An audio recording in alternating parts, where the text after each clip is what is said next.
Okay, after a little road walk here, we are, come here, honey. We're now on the trail.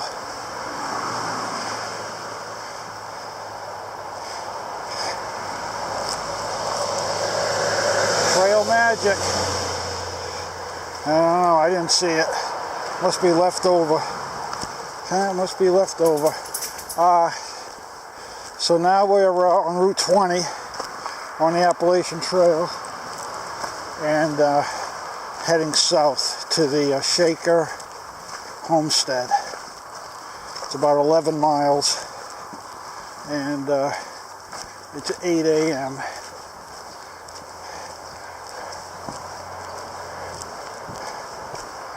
Overnight cabin, 1.5 miles. That's Goose Pond. We're going to stay there tomorrow night on the way back.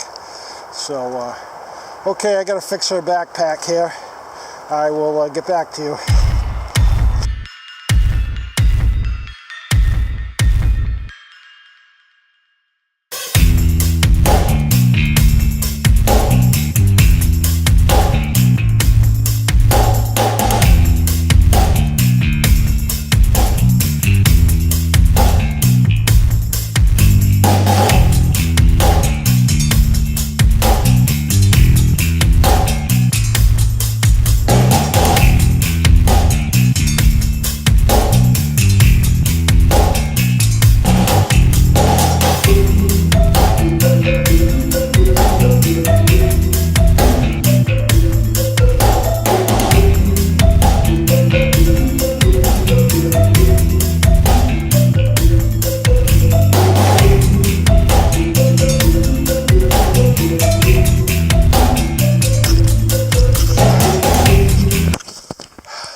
Okay, I'm about halfway, and how many hours in here? 2.5, so it's 8, 9, 10. It's about 11 o'clock in the morning, and moving along a little slow.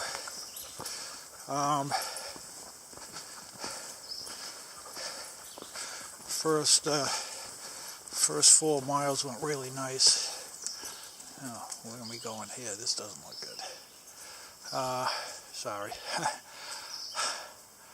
Alright. I got 4.5 till I get to the town of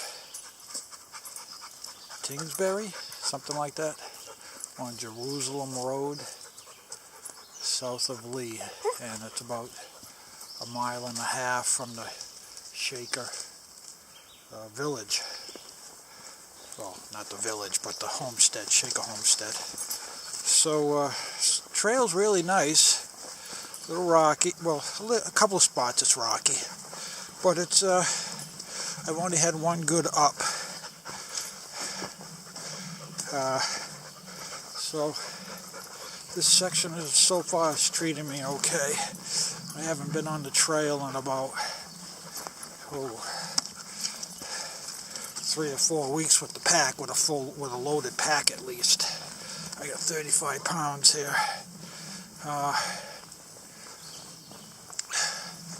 So just thought I'd check in. I'll turn it around here so you can see where we're headed. And trail's not too bad. Hannah's getting impatient. She keeps leading. Humidity, I think it's around 58, not quite 60. So it's a little, every once in a while I get a little cool breeze, but Wednesday it's going back up into the low 90s with 70% humidity. So that's why I'm only doing a 2-day jaunt here. I'm going to get off the trail before that stuff comes back. Yeah, I'm definitely out of shape. 3-4 weeks off the trail. Doesn't take long. It's like I'm starting all over again. But I just take my time. I'll get there eventually. Alright, met one gentleman from Portugal. Older guy, probably about 50. He's a thru hiker, and he started in Georgia March 7th, and he's here in Massachusetts now. He wants to finish by the end of August. He already has his plane ticket to go back I think it's September 5th, he said. So he's got to go back whether he finishes or not. But he's shooting on finishing. So that's good.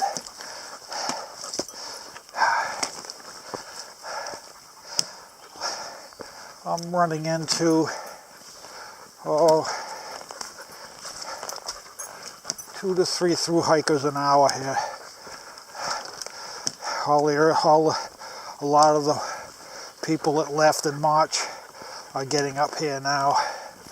The big bubble, the ones that left in April, they're still in New Jersey, down that way, New York.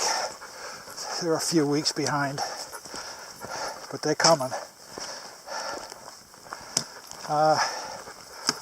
So this morning I've run into about 10 or 12 thru hikers. Some of them doubled up couples, and the other half are single thru hikers working their way north. All right.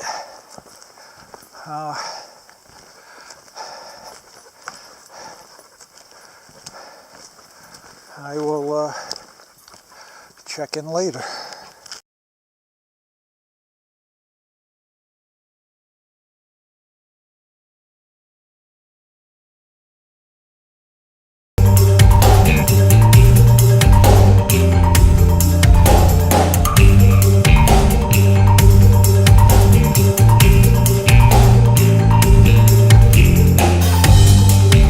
Okay, so I called it quits a little early today.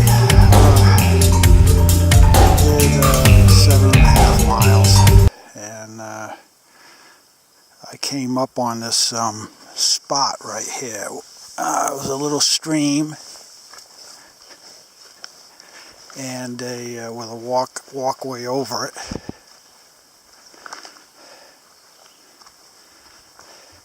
Water's just a little tangent, not too bad. The soy is taking out most of it.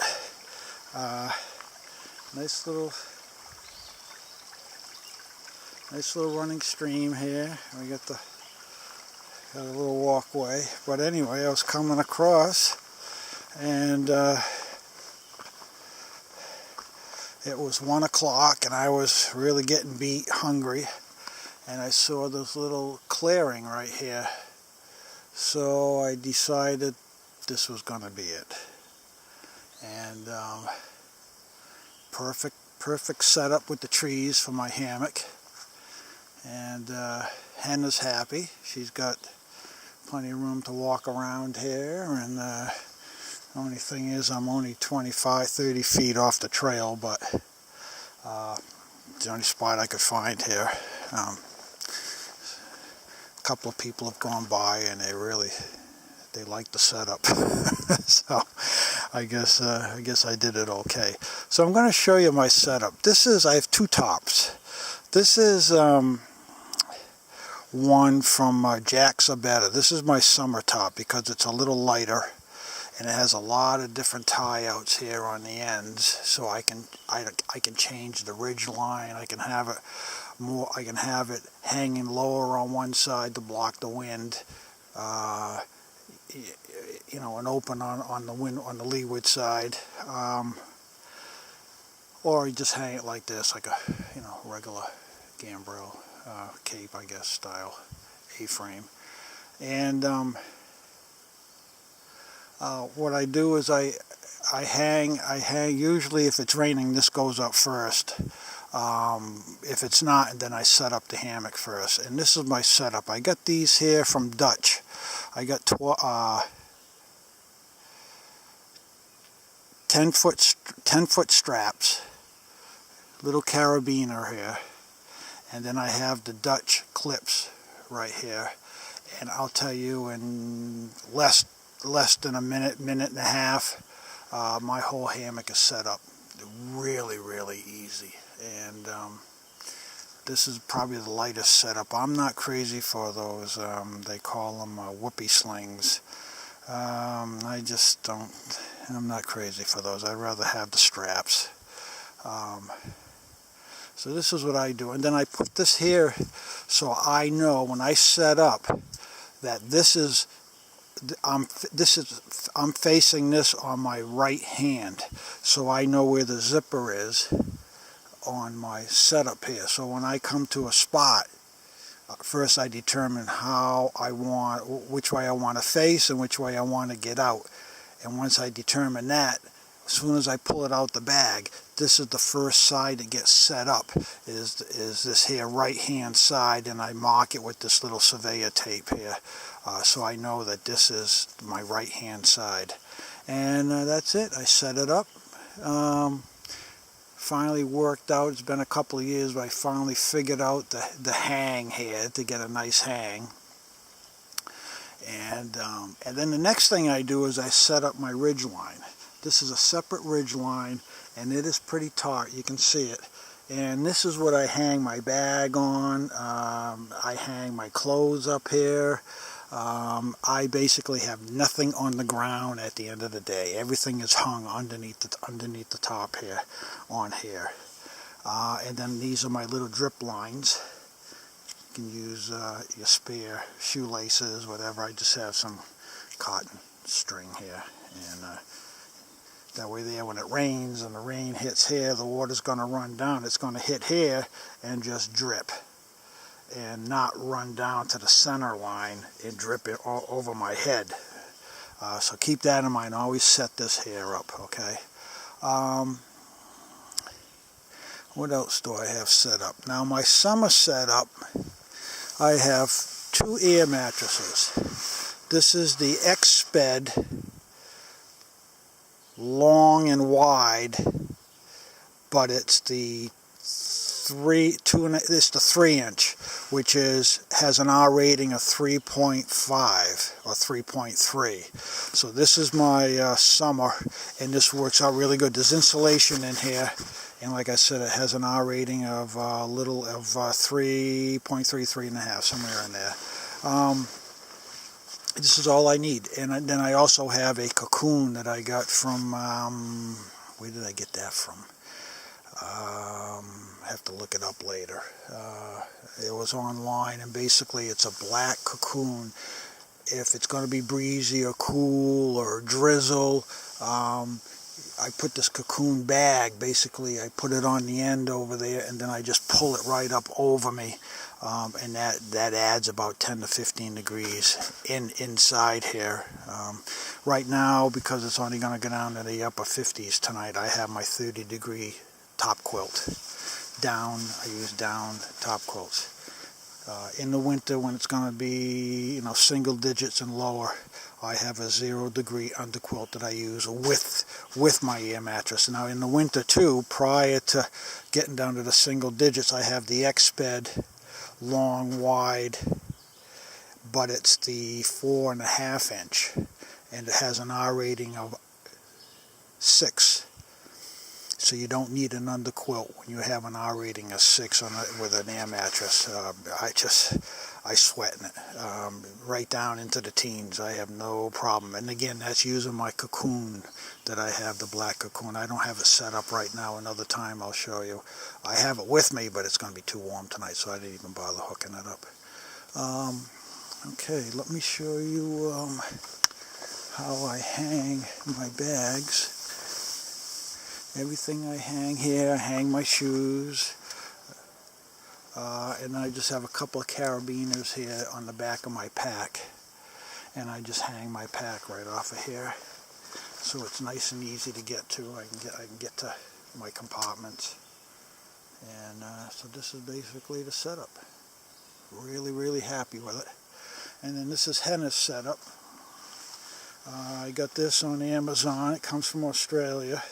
Well, the company's from Australia. It's a bug net. If you're going to do a cowboy camping, you can. It's long enough for 2 people to sleep underneath there, but I have it for the dog. I put a bed down there, canvas, which I soak in a paramethane for bugs and spiders, and then she crawls in there at night so the bugs and the mosquitoes won't get her. Okay, so that's my setup.